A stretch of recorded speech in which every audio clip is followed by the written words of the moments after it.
안녕하세요. 저는 아들 하나, 딸 둘을 키우고 있는 새아이의 엄마입니다. 남편과 전 지인 소개로 만나 연애 결혼을 한 공무원 부부예요. 설명을 조금 하자면 전 7급 공무원으로 시작해서 지금은 5급 사무관으로 지내며 곧 진급을 앞두고 있고, 저희 남편은 10급 기능직 공무원으로 시작해 지금은 8급 공무원 일을 하고 있어요. 공무원이라는 직업이 자식 셋을 키우기 넉넉한 형편은 아니지만 그래도 안정적인 직업이라 만족하며 사네요. 하지만 처음부터 제 꿈이 공무원이었던 건 아니었어요. 제가 7급 공무원이 된 것엔 사연이 있었어요. 한때 운동선수를 꿈꾸던 전 고등학교 시절 물에 빠진 친구를 구하다 크게 다쳐 한쪽 손을 잃고 말았습니다. 둘 다 잃을 뻔한 것에 비하면 다행이었지만 손을 잃게 된 전 더 이상 선수 생활을 할 수 없었어요. 그랬던 제가 선택할 수 있는 몇 안 되는 안정적인 길이 바로 7급 공무원이었습니다. 오른손잡이였던 제가 왼손을 잃었으니 펜은 들 수 있을 거고, 그렇다고 뛰어나게 머리가 좋진 못했던 제가 제일 높게 바라볼 수 있었던 게 7급 공무원이 아니었나 싶네요. 운동만 하느라 책 펴본 일이 없어 늦은 공부가 쉽지 않았지만 전 악착같이 공부해서 공무원이 되었습니다. 그렇게 공무원이 되어 안정적인 생활을 하던 중 지금의 남편을 만나게 되었고, 전 착하고 친절하며 제 부족한 점까지 아껴주는 남편에게 반해 결혼까지 결심하게 되었습니다. 하지만 시어머니께선 한 손 없는 절 무척이나 꺼려하시며 저희의 결혼을 엄청나게 반대하셨어요. 한 손 없다고 직장 생활 못하는 것도 아니고 철밥통으로 유명한 공무원이니 굶을 걱정 없다고 하는데도 어머니는 제가 당시 아들의 출세길을 막을 거라며 무조건 헤어지라 하시더라고요. 웃긴 건 당시 전 7급이었고 남편은 공무원 대접도 받지 못하던 10급이었을 뿐인데 말이죠. 남편을 무시하는 게 아니라 현실이 그랬거든요. 7급과 10급이 얼마나 큰 차이인 줄도 모르는 시어머니는 제가 아들보다 높은 직급인 것이 장애 때문이라 하시던 분이셨습니다. 손병신이라 동정받은 것뿐이라며 자기 아들이 제일 잘났다 하던 분이셨죠. 당시엔 제가 한 손 없다고 이런 취급까지 받아야 하나 싶어 파혼을 할까 싶기도 했지만 남편한테 무슨 잘못이 있을까 싶어 그러질 못했네요. 그렇게 시어머니와 기싸움을 하던 사이 첫째가 덜컥 들어섰고 그제서야 마지못해 결혼 승낙을 받았습니다. 하지만 시작부터 좋지 않았던 저희 고부관계는 그 후로도 여전할 수밖에 없었죠. 그런데 전 며느리 취급도 안 하고 박하셨던 시어머니가 아랫동서한텐 참 살가우시더라고요. 그리고 그런 시어머니를 등에 업고 기세등등한 동서가 더 얄미웠습니다. 가뜩이나 동서가 사업하는 친정 두고 박사 출신으로 교수 일을 하는 금수저라 자기 애가 강하고 싸가지가 없었거든요. 그런 동서는 시어머니가 저희 결혼을 반대한 것을 알고 무척 고소해하곤 했어요. 저희가 결혼 허락을 받던 당시 시동생과 연애 중이었던 동서가 한 손 없고 별 볼 일 없는 친정인 저와 동서지간으로 지내기 싫다고 내심 저희 결혼을 깨지기를 바랬다고 하더라고요. 그런데 결국 저희가 혼전 임신으로 결혼을 했으니 제가 싫었던 모양인지 같은 며느리가 되어서도 절 무시하지 못해 안달이었습니다. 거기다 시어머니는 절 미워하고 부잣집 딸인 동서만 예뻐했으니 그 둘이서 절 얼마나 못살게 굴었는지는 일일이 설명하지 않아도 아시겠죠. 하지만 저도 악착 같은 성미가 있는 편이라 마냥 당하고만 있진 않았어요. 남편이 제 편이었으니 이혼할 걱정도 없고 시어머니나 동서가 한마디씩 할 때마다 참지 않고 똑같이 화내고 대받아쳐주며 나름 제 몫을 하곤 했습니다. 그러니 당연히 시댁과 사이가 좋을 수는 없었죠. 손 불편한 거 가지고 매번 눈치 주고 공무원 박봉이라며 무시하니 만날 때마다 싸울 수밖에 없었고 사이는 점점 멀어질 수밖에 없었어요. 그러다 아이들을 낳아 기르면서부턴 아이들 교육 때문에라도 그 집 식구들을 피하게 되었네요. 이 인간들이 애들 보는 앞에서까지 절 무시하려고 하니 제가 참을 수 없어 대판 싸우게 되었거든요. 그래서 그 후로 한동안은 발길을 뚝 끊었다가 시모가 장손 보고 싶다며 알아 눕는 바람에 가끔 애들 보여주러 몇 번 가는 게 전부였죠. 시어머니가 저는 미워도 손주들은 보고 싶은지 어느 정도 눈치는 보시는 것 같더라고요. 그렇게 제가 아이 둘을 낳고 기르는 사이 동서는 몇 년째 불임으로 고생을 하고 있었습니다. 아이를 그렇게 갖고 싶은지 힘들다는 시험관 시술에 이래저래 고생하는 동서를 볼 때면 그 미운 동서도 가끔씩 짠할 때가 있곤 했었어요. 저도 자식을 낳아 길러보니 자식이 제 목숨만큼 귀중한 걸 알겠는데 그런 자식을 가져볼 수도 없다는 건 얼마나 힘들까 싶더라고요. 그래서 저도 웬만하면 아이 문제론 동서를 이해하려 했습니다. 동서가 고생 없이 자식 낳은 절 질투해서 절 미워하고 저희 애들을 두고 헛소리를 할 때에도 오죽하면 저럴까 하며 넘어가 주었죠. 그리고 저 역시도 동서가 하루빨리 임신을 하길 바랬습니다. 동서에게 연민이 들어서 그런 것도 있지만 아이 문제 가지고 자꾸 절 질투하고 화풀이해야 되니 차라리 빨리 자기 새끼 낳아서 나한테 관심을 껐으면 싶었거든요. 하지만 동서는 몇 년째 좋은 소식을 듣지 못했고 그러던 어느 날 입양을 하겠다고 가족들에게 알려왔습니다. 그리고 그 소식에 저희 부부는 깜짝 놀라고 시어머니는 기함을 하셨어요. 저희의 자식 문제는 동서네가 알아서 결정할 일이라 생각했지만 보수적인 시어머니께선 남의 자식을 어떻게 키우느냐며 크게 반대를 하셨습니다. 입양이라니 그게 무슨 소리야. 그러지 말고 니들이 조금만 더 노력해봐라. 응? 지성이면 감천이라는데 계속 노력하다 보면 언젠가 기쁜 소식이 들리지 않겠니? 어머니, 저희 벌써 5년째예요. 5년 동안 별의별 짓 다 해봤는데도 임신 안 됐어요. 근데 그동안 안 생긴 애가 이제 와서 생기겠어요? 그렇다고 어떻게 남의 애를 데려다 키운다 그러냐? 걔가 네 집 자식인 줄 알고 함부로 남의 씨를 들여. 내 자식도 기르기 힘든데 남의 자식을 어찌 키워? 옛말에 검은 머리 짐승은 거두는 게 아니라 그랬다. 남의 애를 데려온다고 걔들이 길러주는 애를 알지도 모르는 거고 주변에서 뭐라고들 할지도 모르겠고 아휴 아무튼 난 싫다. 어머니 그런 섭섭한 소리 하지 마세요. 저라고 고민 안 해봤겠어요? 저희도 생각 많이 하고 한 결정이라고요. 그동안 제가 얼마나 고생했는진 어머니도 잘 아시잖아요. 근데 여기서 그 고생 더 하라고 하시면 저 더 못해요. 차라리 애 없이 살지 이렇게 못 산다고요. 그래 엄마, 우리도 정말 힘들어서 고민 많이 하고 한 결정이야. 그러니까 이해해 주셨으면 좋겠어요. 그리고 요즘은 남의 자식 데려다 키우면 좋은 일 한다고 주변에서 다들 대단해 한다니까. 옛날처럼 수군대고 그런 시절 아니에요. 그리고 어린아이 데리고 와서 기르면 우리가 낳은 거나 진배 없는데 뭘. 그리고 어차피 우리 집안 핏줄은 형이 이었으니 됐잖아요. 그러니까 우린 그냥 좀 하고 싶은 대로 하게 허락해 주세요 엄마. 시어머니 고집을 저도 모르지 않았기에 실랑이가 길어지겠다 싶었더니 동서 앞에선 꼼짝 못하시던 시어머니가 결국 허락을 하시더라고요. 아마 제가 불임이고 입양을 하겠다고 그랬으면 집안이 뒤집어지는 정도가 아니라 쫓겨나듯 이혼을 당했을 텐데 말이에요. 하지만 있는 집 자식의 교수 며느리 앞에선 약해지시는지 너무 쉽게 백기를 드셨네요. 어쨌거나 동서는 원하는 대로 아이를 입양하기로 하였고 그 후 매주 여러 보육원을 다니며 입양할 아이를 찾아다녔습니다.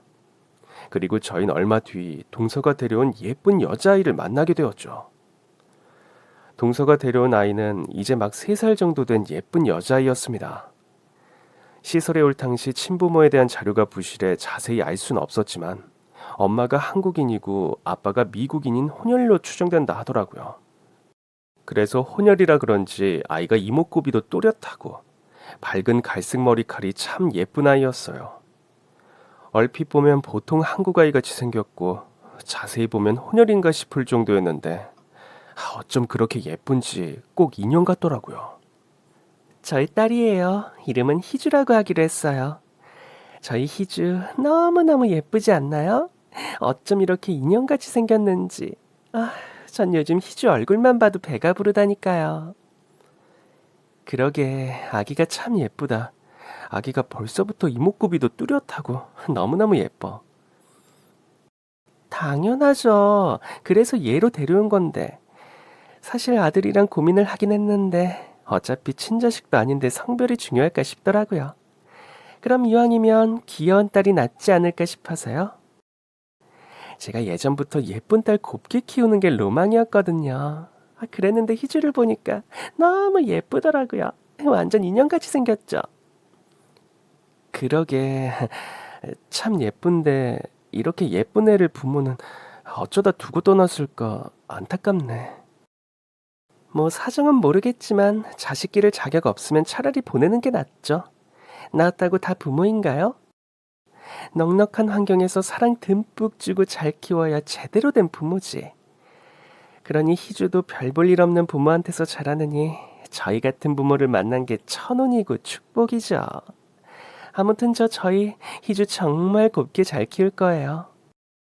그동안 아이 생기면 해주고 싶었던 것들 다 해주고 정말 부족함 없는 아이로 키울 거라고요.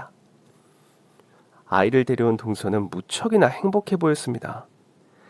그동안 불임으로 힘들었던 마음고생 때문인지 그간의 서러움을 다 지울 만큼 아이에게 잘해주겠다고 하더라고요. 키우기 시작한 이상 내 자식이게 되니 꼭 그러기를 바랬죠. 그리고 동서는 그 다짐처럼 희주에게 정말 친자식처럼 잘해주는 듯 했어요. 옷은 전부 백화점 브랜드로 입히고 먹이고 쓰는 거 죄다 유기농에 누가 봐도 좋아 보이는 것들만 쓰더라고요.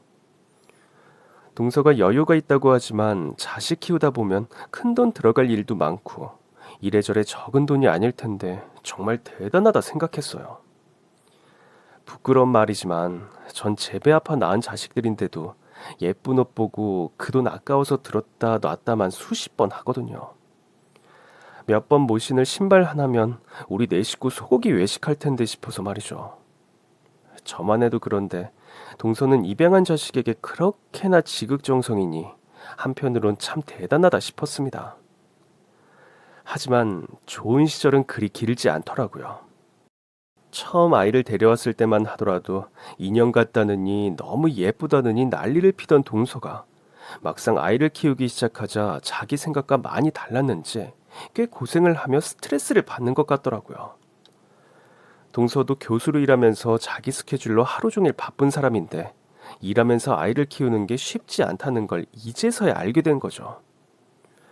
동서네야 돈 있으니 사람 쓰면 된다지만 그것도 쉬운 일이 아니거든요. 그동안 제가 아이들 때문에 시댁에 못 간다 하거나 바쁘다고 할 때마다 애핑계로 꼼수 부린다 하던 동서가 이제서야 제 고생을 알게 되었나 싶어 우습기도 했습니다. 그래도 같은 엄마 입장이다 보니 동서도 고충이 많겠구나 싶었는데 아무리 그래도 그렇지 동서가 점점 너무하다 싶을 정도로 아이에게 소홀해지는 게 보였어요. 1년 정도 베이비시터를 쓰던 동서는 돈이 너무 든다며 아이를 유치원에 보내기 시작했어요. 3살 때 데려왔으니 친부모에 대한 기억도 거의 없겠지만 그래도 입양해온 아이다 보니 양부모와 오랜 시간 같이 있고 유대를 쌓는 게 좋을 텐데도 자기가 바쁘다고 아이를 하루 종일 어린이집에 있게 하더라고요. 그러다 언젠가부턴 주말마다 약속이며 모임이 있다며 아직 어린 아이를 시어머니에게 맡기는 겁니다. 보통 부모라면 그 시기에 아이 데리고 여기저기 경험하러 다녀야 할 텐데 동서는 아이를 위한 시간보단 자신을 위한 시간을 택했던 거죠. 동서 바쁜 사람인 거야 나도 잘 알지만 그래도 희주한테 시간을 좀 쓰는 게 어때? 가끔 보면 희주가 너무 외로워 보여. 저희가 희주를 방치하기라도 한단 말이에요? 형님이 뭘 한다고 저희 집 일을 이래라 저래라 하세요. 저희 희주한테 할 만큼 해줘요. 그런 거 치곤 동서가 아이랑 같이 있는 시간이 너무 없는 것 같아서 말이야. 지금 한창 말도 잘하고 궁금한 것도 많을 때라 엄마 아빠랑 교감하고 소통하는 게 중요한 시기인데 평일엔 밤늦게까지 어린이집에 맡기고 주말엔 시댁에 맡기고 가니 아이가 언제 부모랑 시간을 보내겠어. 애가 오죽하면 큰엄마인 날 보고 그렇게 반가워할까. 그러니까 동서가 아이한테 신경을 좀 쓰는 게 좋지 않을까? 기가 막혀. 그래서 형님, 지금 절 가르치시는 거예요? 형님이 감히 저를요? 동서, 나도 동서한테 괜히 참견하고 싶지 않아. 내가 동서한테 좋은 말 해줄 만한 사이도 아니고, 나라고 이러고 싶겠냐고. 근데 내가 오죽하면 이러겠어? 그리고 가족끼리 이 정도 말은 할 수 있는 거 아니야? 아무리 가족이라도 선은 넘으면 안 되는 거죠. 그건 저희 부부가 알아서 할 일이고요. 형님이 따져 묻지 않아도 우리 잘하고 있으니까 남의 자식한테 관심 가질 시간에 형님 애들이나 신경 쓰세요. 그런 형님 애들은 뭐 대단히 잘 자란 줄 알아요? 시어머니가 혼자 아이를 돌보시려니 못하시겠는지 주말마다 애들이 보고 싶단 핑계로 자꾸 부르시곤 하셨는데 매번 거절하기가 뭐해서 어쩌다 한 번씩 시댁에 가보면 그 어린애가 엄마가 그리운지 절 보고 자꾸 반기더라고요. 나이든 할머니는 아이를 제대로 돌보지도 못하시고 그동안 장손만 찾고 친손녀인 저희 딸한테도 무관심하셨던 시어머니가 입양해온 손녀에게 살갑지도 않으셨을 테니 애가 오죽하면 엄마도 아닌 날 보고 좋아할까 싶었습니다. 그래서 동선의 일에 참견하고 싶지 않아 참으려던 저도 결국 두고 보지 못하고 동서에게 첨언을 했네요. 좋은 말 듣지 못할 거란 예상은 했지만 동서가 생각보다 더 길길이 날뛰니 저도 그 후로 더 이상 말을 하지 않았습니다. 해봐야 들을 사람도 아니고 동서 말대로 자기가 알아서 한다는데 부모도 아닌 제가 더 뭐라고 하겠어요. 그래도 아이가 자꾸 눈에 밟혔던 전 가끔씩 조카를 찾아가 놀아주고 저희 가족여행에 데리고 다니며 챙기곤 했었습니다. 참견하지 말라면서 아이 데리고 가주는 건 좋은지 그럴 땐 또 별말을 안 하더라고요. 하지만 희주가 저희가 없는 그 집에서 어떻게 지낼지는 저희도 모를 일이었죠. 그러다 희주가 입양된 지 3년 지난 어느 날 동서가 갑자기 아이를 파양하겠다고 하는 겁니다. 이제 겨우 대여섯 살 된 아이를 파양하겠단 말에 전 황당해서 말도 할 수 없었어요. 아이가 그렇게 가지고 싶다며 가족들 반대 무릅쓰고 데려올 땐 언제고 3년 만에 아이를 돌려보내겠다니 무슨 정신인가 싶더라고요. 아이가 장난감도 아니고 물건도 아닌데 환불하듯 돌려보내겠다니 다들 미쳤구나 싶었어요. 그런데 그 이유를 듣자 더 기가 막히고 황당하더군요. 동서와 시동생이 아이를 파양하겠다는 이유는 다름 아닌 돈 때문이었습니다.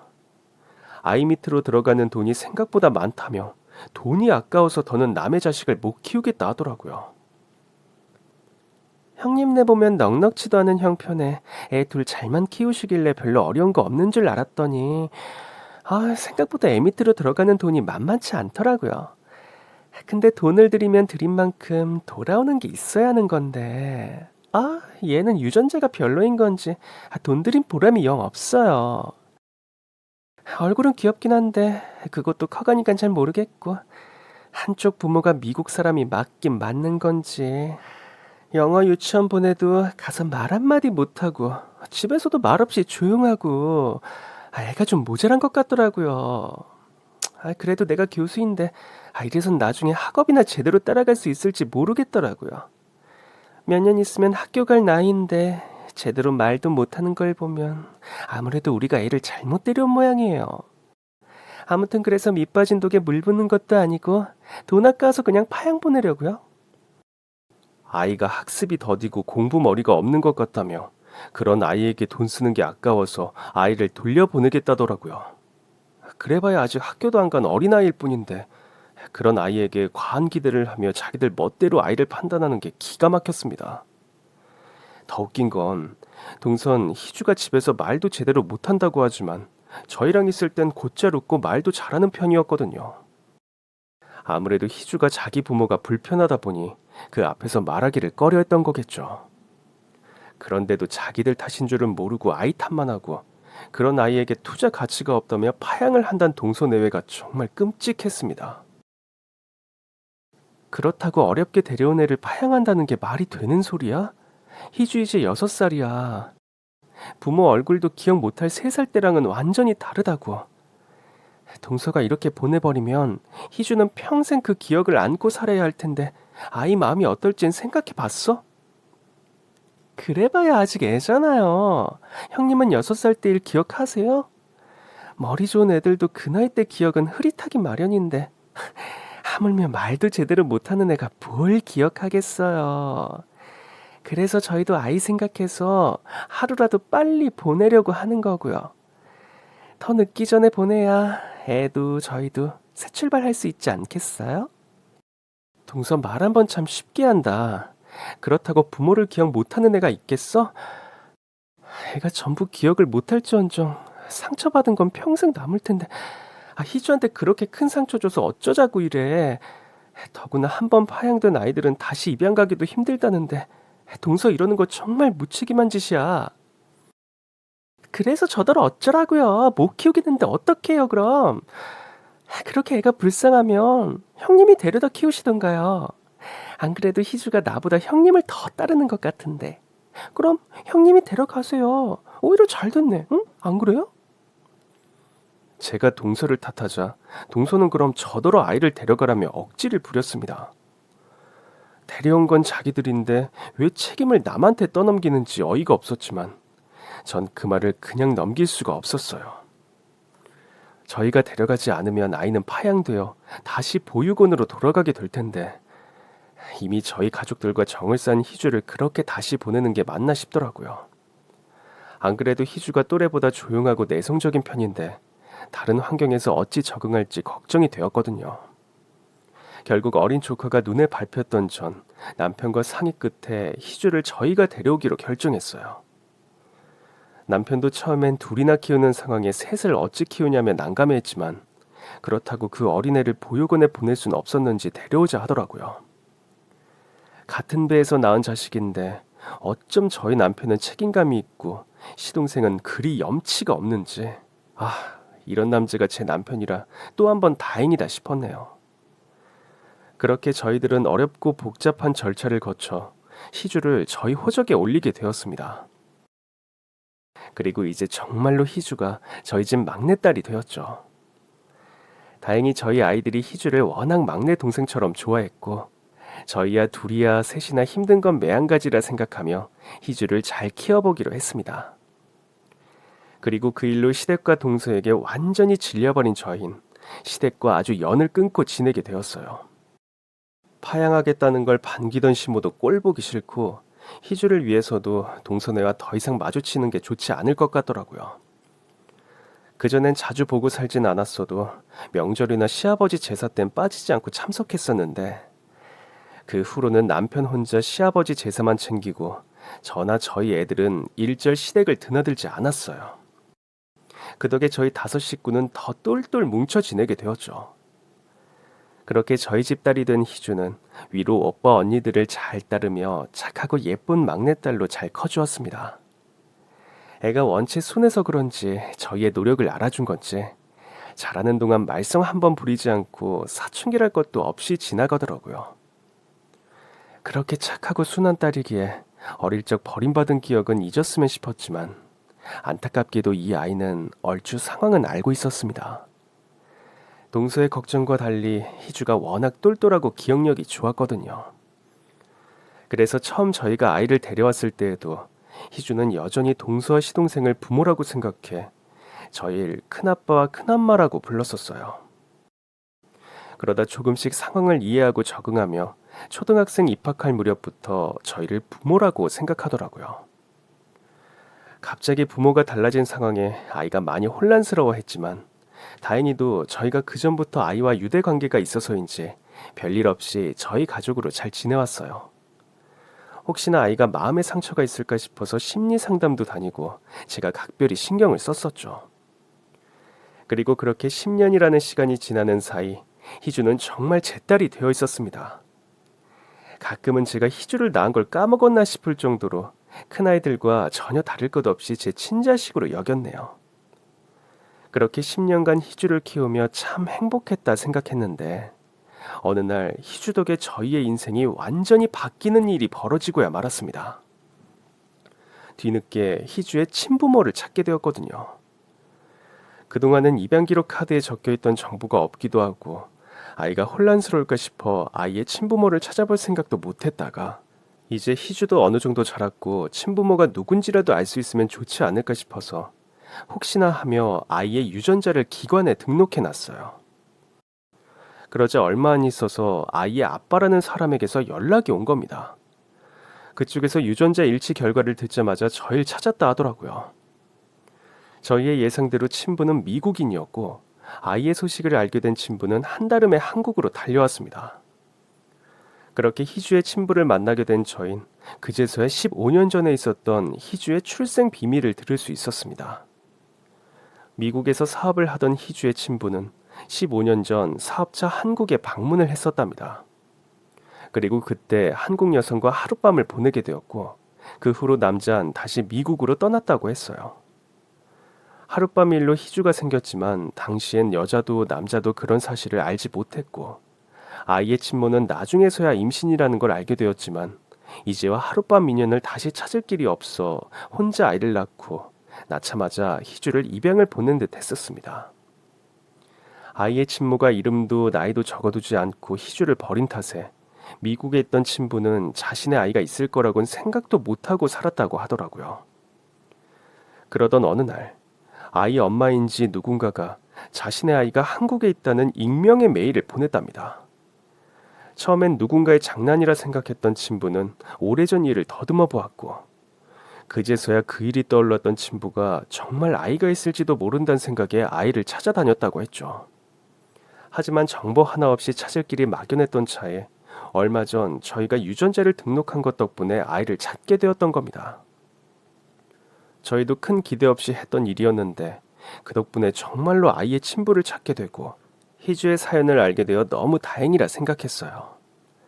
그저 아이가 자라면서 친부모에 대한 일로 힘들어질까 염려되어 찾으려고 했던 건데 아이가 그냥 버림받았다는 생각이 아니라 사정이 있었다는 걸 알게 되었으니 너무 좋은 일이었죠. 하지만 한편으론 친부의 소식을 알게 되어 다행이다 싶으면서도 걱정이 되기도 했었어요. 아이 친부가 아이를 데려가겠다고 하면 어쩌나 싶었거든요. 전 더 이상 희주를 포기할 수 없었으니까요. 하지만 다행히도 친부께서 아이의 의견을 존중해 주셨습니다. 희주가 저희와 계속 지내고 싶다고 하니 아이의 마음을 이해하시고 아이의 친권을 저희에게 맡겨주시기로 하셨어요. 대신 친부와는 언제든 자유롭게 연락할 수 있고 아이가 원할 때마다 미국에 가서 지낼 수 있을 거라고 약속하셨죠. 들어보니 그분도 미국에서 가정을 꾸리셔서 희주보다 어린 자식이 있으셨더라고요. 그래도 미국은 그런 쪽으로 트여 있다 보니 크게 문제될 거리는 없어 보였습니다. 저희는 참 다행이라 생각하며 친부에게도 희주에게도 고마웠어요. 그런데 희주의 친부께서 저희에게 생각지도 못한 엄청난 제안을 해주셨습니다. 친부께서 희주의 사정을 들으시곤 길러준 저희에게 고마우시다며 보답을 하고 싶어 하셨어요. 저희 식구들이 편히 지낼 수 있도록 새 집을 얻어주시겠다고 말이죠.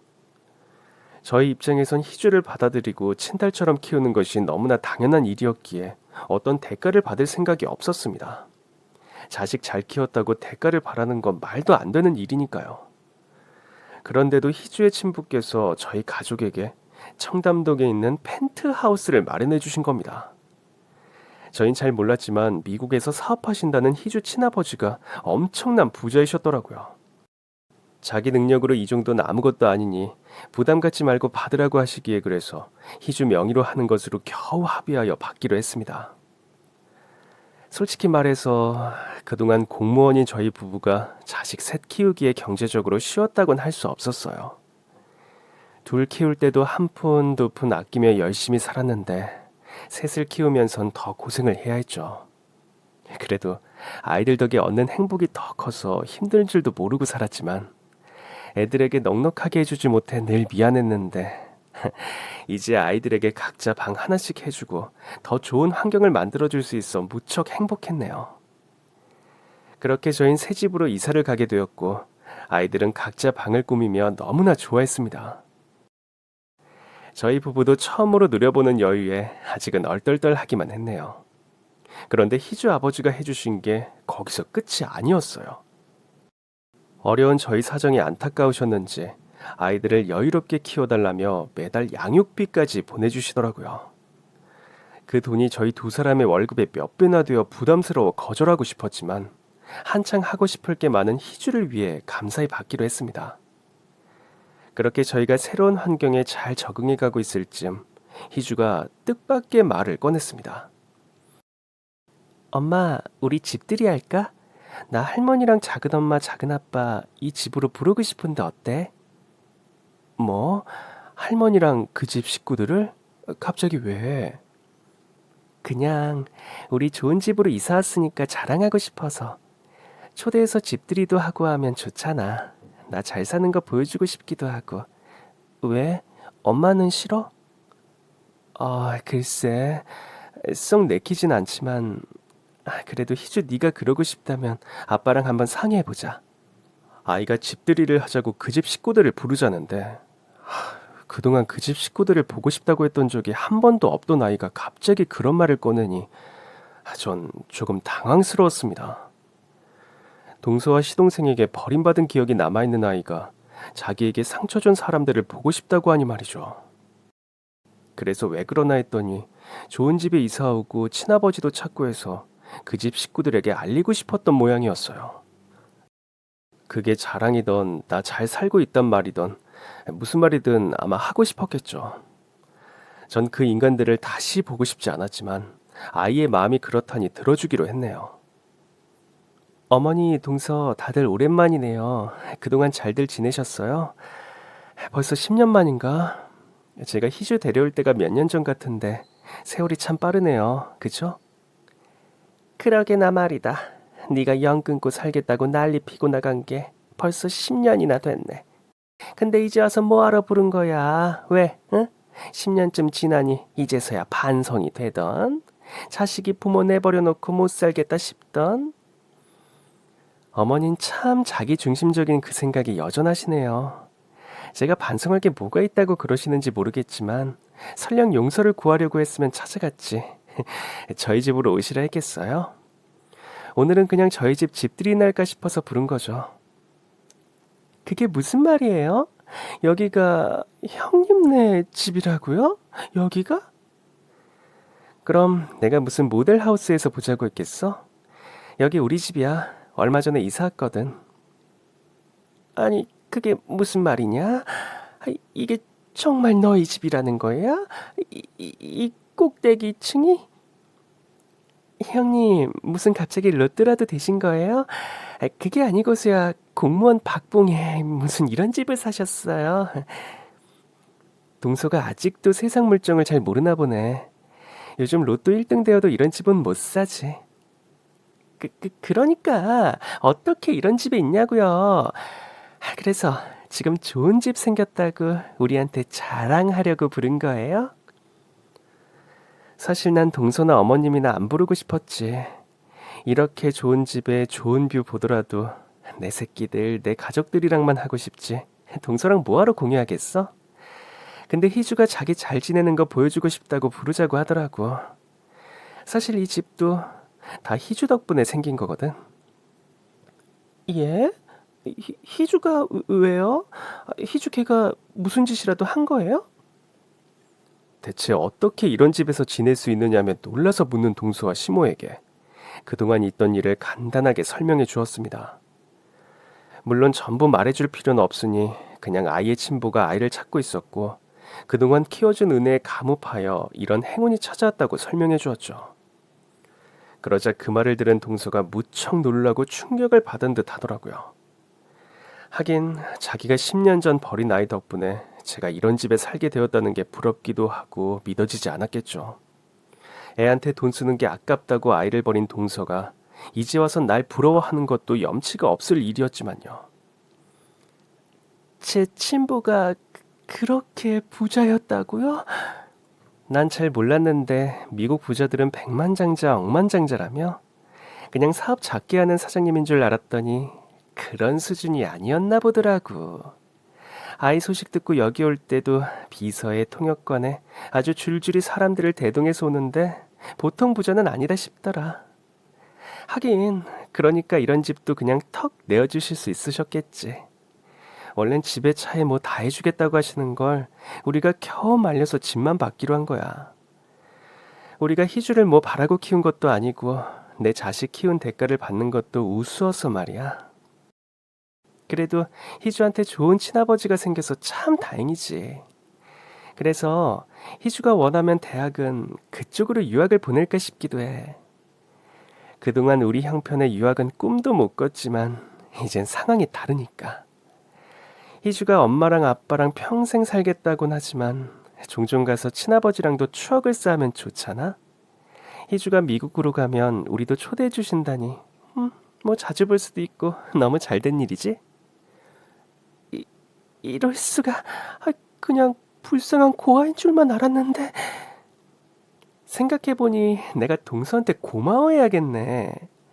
그때 동서가 희주 우리한테 넘기지 않았으면 내가 평생 이런 집에 살아볼 일이 어디 있었겠어?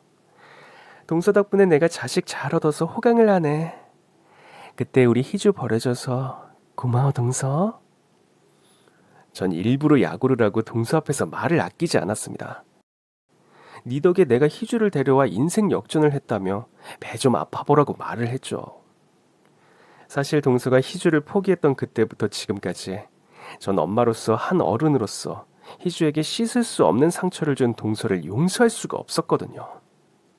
어쩌면 그래서 제가 희주를 더 지극정성으로 키웠던 게 아닐까 싶어요. 아이가 행복하게 잘 자라는 것이 희주를 위한 최고의 복수가 되어줄 수 있을 거라 생각했으니까요. 그런데 10년 만에 이런 기적이 찾아와 제 생각보다 더 큰 복수를 하게 되었지 뭐예요. 그렇게 고마우시면 저한테 뭐라도 하셔야 하는 거 아니에요? 사실 이거 다 내 덕 아니냐고요. 애초에 제가 희주를 데려오지 않았더라면 형님이 희주를 입양할 일도 없었을 텐데. 그러고 보면 여기도 원래 내 거였어야 하는 거 아니에요? 형님이 양심이 있으면 그걸 그냥 그렇게 홀랑 받아 처먹을 게 아니라 나한테 한마디 상의라도 했어야죠. 내가 희주를 데려온 건데. 동서, 지금 무슨 소리 하는 거야? 애 키우기 싫다고 포기한 사람이 이제 와서 그런 말 할 양심이 있어? 하긴. 동서 원래 처음부터 양심이라는 게 없었지. 인형사도 내 데려와선 키우기 싫다고 버리고. 그래서 내가 동서를 끔찍하게 싫어하는 거야. 동서가 인간 같지가 않아서. 동서 대학에서 애들은 어떻게 가르쳐? 배워먹은 게 이렇게도 없는데 대체 뭘 가르쳐? 남의 자식 데려다 키우는 게 뭐 쉬운 줄 알아? 나도 고생 많이 하고 힘들었어. 나도 할 만큼 했다고. 근데도 못하겠는 걸 어떡해. 내가 그땐 오죽하면 그랬겠어요? 애 키우는 게 원래 그런 거야. 그럼 애 키우는 게 무슨 애완동물 키우는 것처럼 쉬울 줄 알았어? 근데 그걸 별 생각도 없이 결정해서 엄한 애를 데려와서 상처를 줬어? 나 한땐 동서가 불임으로 고생하는 거 안타깝게 생각하기도 했는데 이제 생각해보면 다행이다 싶어. 동서 같은 사람이 애를 낳았으면 어떻게 됐을지 정말 끔찍하다. 아마 자기같이 이기적인 자식이거나 아니면 부모 잘못 만난 불행한 자식이었겠지. 아무래도 하늘에서 다 알아보시고 아이를 안 내려주셨나 보다. 그치? 뭐라고요? 악담을 해도 정도가 있지. 지금 나한테 말 다 했어요? 그래서 지는 자식 끼고 산다고 유세 떠는 거야 뭐야? 그래 유세다. 솔직히 유세 맞지. 그러니까 지금 동서도 이렇게 열등감 폭발하는 거 아니야? 희주 계속 데리고 있었으면 이 집이 자기 집이었을 텐데 그때 보내지 말 걸 싶어서 배 아파서. 솔직히 맞잖아요. 저 아니었으면 형님이 희주랑 무슨 인연이 됐겠어요. 그러니까 도의적으로도 형님이 저한테 보상은 하셔야죠. 안 그래요? 염치도 없는 것이 돈은 오지게 밝히는구나. 그러게 애를 돈 들어간다고 구박만 했으니 지금도 돈 계산밖에 안 되겠지. 근데 동서는 그런 말 할 자격 없지. 오히려 동서는 뒤통수 조심해야지. 동서가 희주 파행한 거 그쪽에서 아시면 동서를 가만히 두겠어? 자기 딸 입양했다가 내버리려고 한 사람을. 말이 심하네. 내가 언제 버렸어요? 버렸으면 고아원에 보냈지 형님한테 보냈겠냐고. 그냥 난 아이 키우기가 너무 벅찬데 형님은 애 둘이나 키웠으니 나을 것 같아서. 거기서 하나 더 보탠다고 뭐가 다르냐고. 어쨌든 그 덕분에 이런 집에서 살고 지금 완전 팔자 핀 거 아니에요? 그러니까 나한테도 몇 억이라도 값을 치르는 게 맞지. 아이를 버릴 땐 언제고 이제 와서 자기 덕이라고 하는지. 저는 뻔뻔한 동서의 말이 정말 기가 막혔습니다. 동서가 워낙 개념 없는 건 알고 있었지만 그래도 있는 집에서 태어나서 부족한 것 없이 자란 탓에 돈 욕심은 없을 거라 생각했는데 아무래도 그게 아니었던 모양이었어요. 돈 걱정 없을 사람이 별 욕심을 다 부린다 싶었는데 나중에 알고 보니까 동선의 친정 상황이 많이 안 좋았더라고요. 제가 10년간 그 집과 연을 끊고 살아서 전혀 몰랐는데 동서 친정에서 하던 사업이 어려워져서 최근 들어 동서가 금전적으로 어려웠다 하더라고요. 그 바람에 시모와 처음으로 트러블도 생겼고 말입니다. 그런 사정을 알았다 한들 동서에게 갈 몫은 10원 한 장 없었겠지만 어쨌든 당시엔 그걸 몰랐던 전 인간 욕심이 참 끝이 없다 싶었어요. 옛날 그때에도 아이한테 돈 쓰는 게 아깝다는 이유로 파양을 하려 하더니 이제 와서 어디 되도 않는 욕심을 부리나 싶었죠. 그렇게 제가 동서와 실랑이를 하고 있는 사이 다른 곳에 있던 희주가 달려왔습니다. 아이 앞에서 못난 모습 보여주기 싫어서 일부러 방에 있으라고 했는데 아이가 소란을 눈치챈 건지 기어이 나오더라고요. 그리고 아주 미움 가득한 눈으로 동서를 노려보고 있었죠. 우리 엄마한테 소리 지르지 마세요. 당신이 뭔데? 뭐라고? 얘, 너 뭐야? 어? 네가 희준이? 너 많이 컸다. 근데 너 나한테 지금 뭐라고 그랬어? 당신이 뭔데? 그래, 당신이 뭔데 우리 엄마한테 소리 지르고 화내냐고? 어머, 얘 말하는 것 좀 봐. 너 작은 엄마한테 그게 무슨 말버릇이니? 애초에 네가 여기 있을 수 있는 게 다 누구 덕인데. 너 내가 데려온 애야. 내가 그때 너 안 데려왔으면 넌 여태 그 거지 같은 보육원에서 살았어야 해. 근데 이게 어디서 은혜도 모르고 배응망덕하게. 어이가 없네요. 사람이 정말 양심이라는 게 없나? 정말 나한테 은혜를 베풀었다고 생각해요? 당신이 나 데려와서 인형처럼 기르다가 돈 아깝다고 버려버린 거 내가 모를 줄 알아요? 나 다 알아. 6살 때 기억이 영 없진 않거든. 내가 스스로도 어떻게 그때 일을 기억하나 싶은데 당신들이 오죽했으면 그랬을까 싶더라고. 내가 말 못한다고 나 구박하고 밥도 안 주고 당신들이 그랬었잖아. 나는 밥 먹을 자격도 없다고 다시 고아원으로 보낼 거라고 그랬던 거 전부 기억해. 그래놓고 이제 와서 날 거뒀다고 은혜를 운운해? 당신이 그런 말 할 자격 있어? 몇 번 그런 것 가지고 별 난리야. 내가 그렇다고 널 데려와서 구박만 했겠니? 처음에 데려왔을 때 얼마나 잘해줬는지 알아? 오시고 먹는 거고 죄다 백화점에서 좋은 것만 해다 줬어. 그런 줄도 모르고 이게 꼭 그런 것만 기억하네. 내가 너한테 얼마나 잘해줬었는데. 아니, 애초에 고아기 집에 데려다 키워줬으면 뭐든 감사히 할 줄 알아야지. 아니, 난 당신 같은 부모들 밑에서 사느니 차라리 고아원이 나았을 것 같은데 난 아직도 6살 이전의 기억들이 너무 끔찍하거든. 차라리 버려져서 고마워요. 그래서 우리 가족 만나게 해줘서. 그래서 내가 행복하게 살게 해줘서. 당신들이 나한테 해준 제일 고마운 일은 날 버려준 거 그거 딱 하나뿐이야. 그러니까 앞으로 어디 가서 나 키웠단 소리 하지도 말고 나한테서 뭐 바랄 생각도 하지 마요. 이제 나한텐 우리 엄마 아빠 말고도 든든한 친아버지까지 있으니까 당신들 같은 쓰레기들 끼워줄 자리 없으니까 괜한 꿈 깨라는 말이에요. 너 정말 이럴 거니? 너 이렇게 매정한 애였어? 아니, 형님은 대체 애를 어떻게 키우신 거예요? 어떻길래 애가 벌써부터 저렇게 싹수가 없어? 정말 기가 막혀서. 왜? 난 아주 잘 키운 것 같은데. 내가 이렇게 키웠어. 어디 가서 할 말 못하고 비굴하게 살지 말라고. 그래서 우리 딸 이렇게 당당하고 굳세게 잘 자라준 것 같아 기쁜데 부모 입장에서 내 자식이 어디 나가서 맞고 오는 꼴은 못 보거든. 하긴 동서야 자식을 키워봤어야 뭘 알지. 안 그래?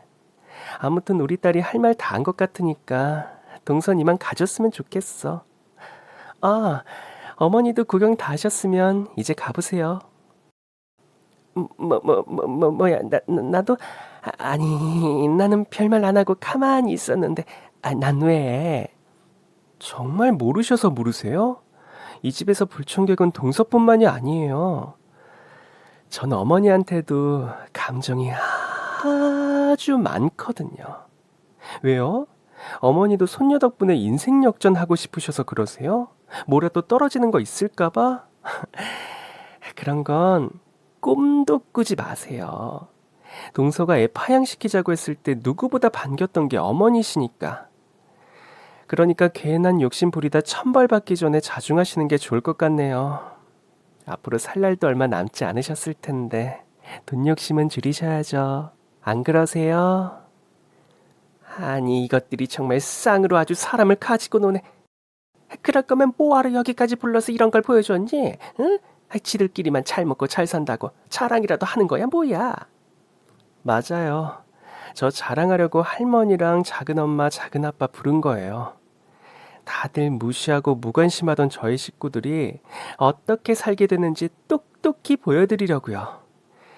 그러니까 오늘 보신 거 두고두고 떠올리시면서 다들 배 아파하세요. 할머니나 작은엄마는 평생 이런 집에서 못 살아보겠지만 전 앞으로도 쭉 이런 집에서 살 테니까요. 희주는 할 말을 다 한 모양인지 아주 후련한 표정으로 그 인간들을 쫓아냈습니다. 두 사람은 뭐라도 뜯어내려고 현관 앞을 서성이다가 결국 건물 관리인들에게 끌려가 버리고 말았죠. 다행히도 저희 집 보안이 아주 철저한 편이라 그 인간들이 집 주소를 안다고 해도 별 소용이 없었네요. 나름의 복수를 한 뒤로 희주 마음이 편해 보여 다행이었습니다. 그래서 저도 아이의 마음이 풀렸다면 다행이라 생각하며 지금 저희 가족은 무척 잘 지내고 있어요. 그럼 앞으로도 우리 5가족 영원히 화목하기를 바라며 제 이야기를 마치겠습니다. 지금까지 제 긴 사연 들어주셔서 정말 감사합니다. 오늘도 행복한 하루 되세요.